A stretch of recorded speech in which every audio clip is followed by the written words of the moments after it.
अस्सलाम वालेकुम फ्रेंड्स, मैं हूं आपका दोस्त कासिम। अरिबा लाइफ के टीम में खुश आमदीद। नाज़रीन, आज हम बात करेंगे विटामिन डी के बारे में। विटामिन डी अगर हमारी बॉडी में कम हो जाए तो हमारी बॉडी में क्या क्या मसाइल हो सकते हैं। तो सबसे पहले चैनल को सब्सक्राइब कर लीजिए, बेल आइकन को प्रेस कर लीजिए। तो नाज़रीन, विटामिन डी हमारी बॉडी के लिए क्यों ज़रूरी है। विटामिन डी बहुत ख़ास विटामिन है जो हमारी बॉडी के लिए बहुत ज़रूरी है। आजकल वैसे विटामिन डी की कमी पाई जा रही है।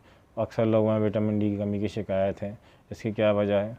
इसकी वजह है कि जब लॉकडाउन हुआ कोरोना की वजह से, तो लोग घरों में रहे, कुछ खौफ भी था, और लॉकडाउन में घरों में रहे तो सूरज की छाएं हमारी बॉडी पे नहीं पड़ी, जिसकी वजह से विटामिन डी की कमी हमारी बॉडी में हो गई। अक्सर लोगों में विटामिन डी की कमी की शिकायत हुई। लाजिम विटामिन डी की कमी की वजह से हमारी बॉडी में क्या क्या मसाइल हो सकते हैं, जैसे चेस्ट इन्फेक्शन या फ्लू का होना, बार बार चेस्ट इन्फेक्शन होना, या डिप्रेशन में जाना।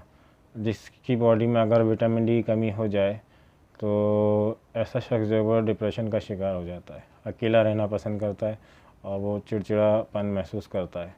तो डिप्रेशन भी एक बड़ी अलामत है।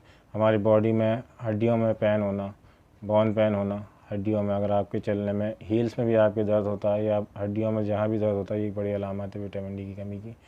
और हमारा इम्यून सिस्टम भी जो है विटामिन डी की कमी की वजह से मुतासिर हो जाता है, जिससे हम बार बार बीमारियों का शिकार होते हैं।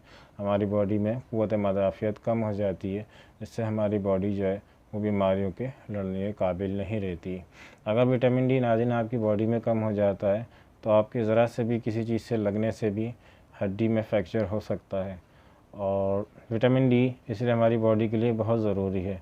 विटामिन डी को आप खुराक से, फूड से पूरा कर सकते हैं या सप्लीमेंट से भी पूरा कर सकते हैं, टैबलेट वगैरह से भी पूरा कर सकते हैं। इसकी टैबलेट्स भी आती हैं विटामिन डी की।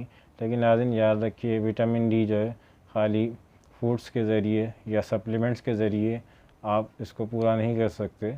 उसकी क्या वजूहत हैं? अगर आप कोई फूड्स लेते भी हैं ऐसे, या सप्लीमेंट लेते हैं, टैबलेट लेते हैं जो विटामिन डी की आती हैं, तो अगर आप वो लेते भी हैं लेकिन आप सूरज का जो शुआएं होती हैं अगर वो आपकी बॉडी पे नहीं पड़ेंगी तो विटामिन डी जो है आपका लेना बिल्कुल बेकार है।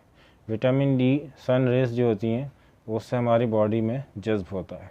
अगर आप विटामिन डी ले रहे हैं तो याद रखिए 15 से 20 मिनट, कम से कम 15 से 20 मिनट आप रोज़ाना धूप में बैठें, सूरज की शुआएं आपकी बॉडी पे पड़ें। ऐसी जगह बैठें जहां सूरज की शुआएं आती हों और आपकी पूरी बॉडी पे सूरज की शुआएं पड़ें, तो इससे विटामिन डी जो है वो आपकी बॉडी में जज्ब हो जाएगा। और विटामिन डी जब आप किसी फूड्स के ज़रिए ले रहे हैं तो वो आपको लेना फ़ायदेमंद होगा। याद रखिए, विटामिन डी के लिए सूरज के शुआओं का लेना बहुत ज़रूरी है।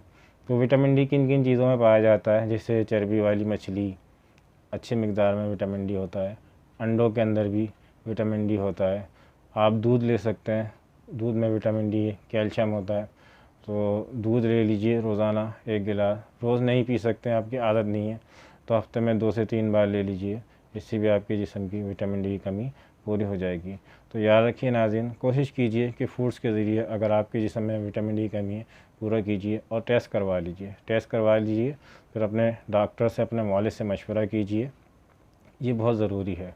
अगर आप अपने मौलिद से मशवरा करेंगे तो ये आपके लिए बहुत फ़ायदेमंद है। याद रखिए कि सेल्फ़ मेडिकेशन से परहेज़ कीजिए, ख़ुद से अपना इलाज मत कीजिए। डॉक्टर जो आपको राय दे उसके मशवरे पर आप अमल करें। नाज़रीन, अगर आपको मेरी वीडियो अच्छी लगी हो तो लाइक करें, शेयर करें और सब्सक्राइब के बटन को ज़रूर प्रेस करें। अल्लाह हाफ़िज़।